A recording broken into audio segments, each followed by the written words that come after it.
गुरु प्यारी साध संगत जी, आज की जो साखी हम आपको सुनाने जा रहे हैं, ये साखी सुनकर आपका सतगुरु के ऊपर विश्वास पक्का हो जाएगा। और आज की इस साखी में हमें ये भी पता चलेगा कि जब हम एक पूर्ण संत महात्मा से नाम ले लेते हैं, जब हमें एक पूर्ण सतगुरु के नाम की बख्शिश हो जाती है, तो उसे दिन से लेकर सतगुरु कैसे हमारे अंग संग रहते हैं, हमारे हर निजी मामले में वह कैसे साथ हो जाते हैं, वह आज हमें इस साखी के माध्यम से पता चलेगा। तो साध संगत जी, साखी को कृपया पूरा सुने। साध संगत जी, ये घटना पंजाब के लुधियाना शहर के एक सत्संगी परिवार की है, जिन्हें सतगुरु से नाम की बख्शिश हो चुकी है और उसे सत्संगी परिवार ने कभी भी सेवा का मौका अपने हाथ से नहीं जाने दिया। वह गुरु घर की सेवा के लिए हमेशा तत्पर रहते हैं, हमेशा तैयार रहते हैं। साध संगत जी, उनकी सेवा इतनी है कि गुरु घर में संगत को उनके परिवार की मिसाल दी जाती है, ताकि और संगत भी उनसे सीख सके, उनसे प्रेरणा ले सके। क्योंकि जब भी कोई सेवा आती है तो गुरु घर की तरफ से सबसे पहले उन्हें सूचित किया जाता है, क्योंकि वह सेवा का कोई भी मौका अपने हाथ से जाने नहीं देते, फिर चाहे वह तन की सेवा हो या फिर धन की सेवा हो। तो साध संगत जी, उनके पड़ोस में एक हिंदू परिवार रहता है और उस परिवार की महिला इस सत्संगी परिवार की बीवी की सहेली है। तो जब उनके पड़ोस में से उसे हिंदू परिवार की महिला का बेटा विदेश चला जाता है, तो ये देखकर मेरे मन में ये भी बात चलने लगती है कि क्यों ना हम भी अपने बेटे को विदेश में भेजें। तो वह भी अपने बेटे को विदेश भेजने की तैयारी कर लेती है, लेकिन ऐसा नहीं हो पाता, क्योंकि जब वह अपने बेटे को विदेश भेजने के लिए उसका वीजा अप्लाई करती है तो उसका वीजा नहीं लगता और रद्द हो जाता है। तो जब वह दूसरी बार वीजा अप्लाई करती है तो दूसरी बार भी उन्हें एम्बेसी की तरफ से जवाब मिल जाता है। तो उसके बाद वह फिर एक बार और प्रयास करते हैं, लेकिन फिर भी वह उन्हें वही जवाब मिलता है। साध संगत जी, इस काम में उनके बहुत पैसे खराब हो जाते हैं। तो जब ये बात उसे हिंदू परिवार की महिला को पता चलती है कि वह भी अपने बेटे को विदेश भेजना चाहते हैं, लेकिन उनका काम नहीं बन पा रहा और उनके बहुत पैसे भी खराब हो गए, तो वह उनके घर जाती है और अपनी सहेली को बताती है कि मैंने सुना है कि आप भी अपने बेटे को विदेश भेजना चाहती हैं, लेकिन उसका काम नहीं बन पा रहा, वीजा बार बार रद्द हो जाता है और तुम्हारे बहुत पैसे भी खराब हो चुके हैं। तो तुम मेरी सलाह मानो, जहाँ से मैंने अपने बेटे का काम करवाया था वहाँ से एक बार तुम भी अपने बेटे का काम करवा के देखो। तो वह भी अपनी सहेली की बात मान लेती है और जहाँ से उसके बेटे ने अप्लाई करवाया होता है वहाँ से एक बार और वीजा अप्लाई करती है, लेकिन इस बार भी उन्हें वही जवाब मिलता है। तो इस बात को लेकर वह सत्संगी बीवी बहुत परेशान हो जाती है कि अब तो बहुत पैसे खर्च हो गए हैं, लेकिन फिर भी मेरे बेटे का विदेश जाने का काम नहीं बन पा रहा। मैं हर पल सतगुरु के आगे अरदास करती हूँ कि इसका बाहर का काम बन जाए, लेकिन अभी तक सतगुरु ने मेरी फरियाद नहीं सुनी। वह बीबी बहुत नाराज हो जाती है कि पता नहीं मेरे बेटे के साथ ही ऐसा क्यों हो रहा है, जबकि सब लोगों के बच्चे विदेश जा रहे हैं और मेरे बेटे का विदेश का काम नहीं बन पा रहा। तो ऐसी बातें उनके मन में चलने लगती हैं कि तो हिंदू परिवार की महिला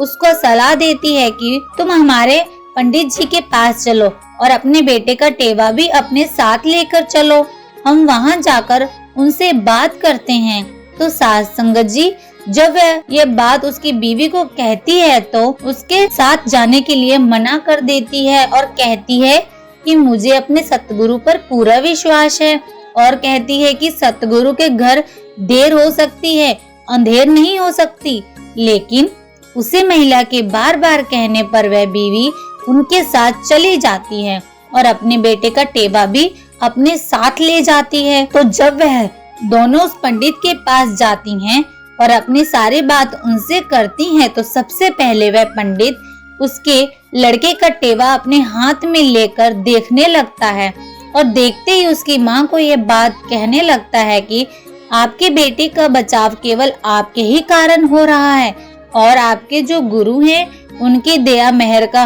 हाथ सदा ही आपके ऊपर है, इसलिए आपके परिवार पर कभी कोई आंच नहीं आ सकती। वह सदा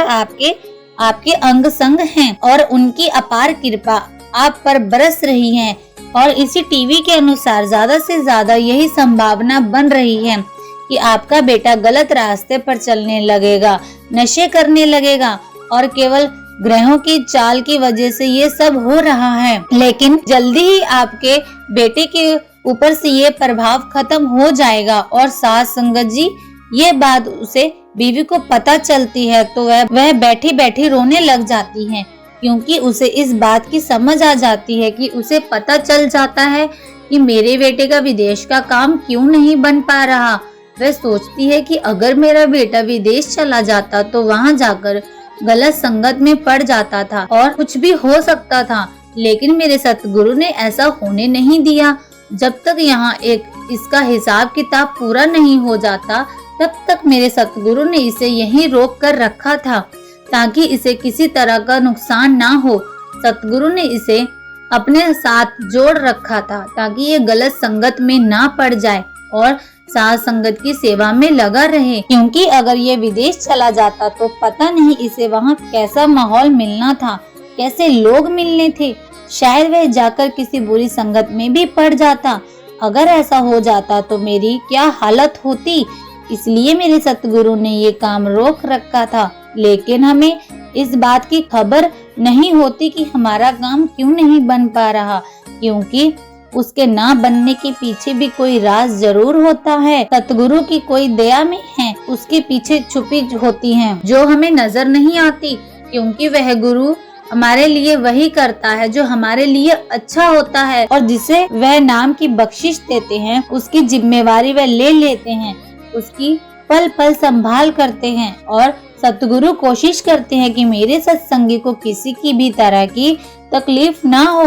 और ना ही उसे कोई दुख सहन करना पड़े। तो साथ संगत जी, वह बीवी सोचती है कि जितने भी पैसे हमारे यहाँ खराब हो गए हैं उसके पीछे भी कोई ना कोई वजह जरूर रही होगी, क्योंकि अगर मेरी औलाद गलत रास्ते पर चल पड़ती तो पता नहीं कितना नुकसान हो जाता और क्या क्या हो जाता और वहाँ पर कितना खर्च आता। तो जब ये बातें उसे बीवी के अंदर चलने लगती हैं तो उसकी आंखें बंद हो जाती हैं और आंखों में से आंसू निकल पड़ते हैं। वह बच्चे घर जाकर सतगुरु की याद में बैठकर रोने लगती है और सतगुरु का बार बार धन्यवाद करती है। तो साथ संगत जी, इस साखी में हमें ये प्रेरणा मिलती है कि जब हमें नाम की बख्शिश हो जाती है उसके बाद हमारे जीवन में जितनी भी तकलीफ आती है, जितने भी दुख आते हैं या फिर हमारा कोई भी काम नहीं बनता तो हमें चिंता करने की जरूरत नहीं है, क्योंकि उसके पीछे भी सतगुरु की कोई ना कोई रजा छिपी होती है, कोई ना कोई राज जरूर छिपा होता है जो कि उस समय हमें समझ नहीं आता, लेकिन सतगुरु भली भांति उसे जानते हैं। सतगुरु वही करते हैं जो हमारे लिए अच्छा होता है। तो साथ संगत जी, मालिक के घर देर हो सकती है, अंधेर नहीं हो सकती, ये बात अक्सर सत्संग में ही फरमाई जाती है। तो हमारे जीवन में ऐसा होने लगे तो हमें निराश नहीं होना चाहिए, बल्कि उससे समय ज्यादा से ज्यादा हमें भजन सिमरन करना चाहिए ताकि वह मालिक वह सतगुरु से हमें मार्गदर्शन दे सके और हमें एहसास हो सके कि अगर हमारा कोई काम नहीं बन रहा है तो उसके पीछे भी कोई ना कोई वजह जरूर है, कोई ना कोई बात जरूर छुपी है। तो वह जब हम समझ लेते हैं तो हम उस मालिक की रजा को समझ लेते हैं। तब हमें समझ आ जाती है कि हमें वह समझ आती है कि बाद में सतगुरु के आगे कोई प्रश्न नहीं करते, कोई सवाल नहीं करते कि हमारा ये काम क्यों नहीं बन रहा, क्योंकि हम अपने सतगुरु की लीला को समझ लेते हैं, उसे भली भांति जान लेते हैं कि हमारे सतगुरु हमारे लिए जो भी करेंगे अच्छा ही करेंगे। तो साथ संगत जी, इस साखी के साथ हम आपसे इजाजत लेते हैं। अगर आपको ये बाबा जी की नामदान की साखी की वीडियो अच्छी लगी हो तो इस वीडियो को ज्यादा से ज्यादा शेयर करें, लाइक करें ताकि सभी सत्संगियों को इसका लाभ मिल सके।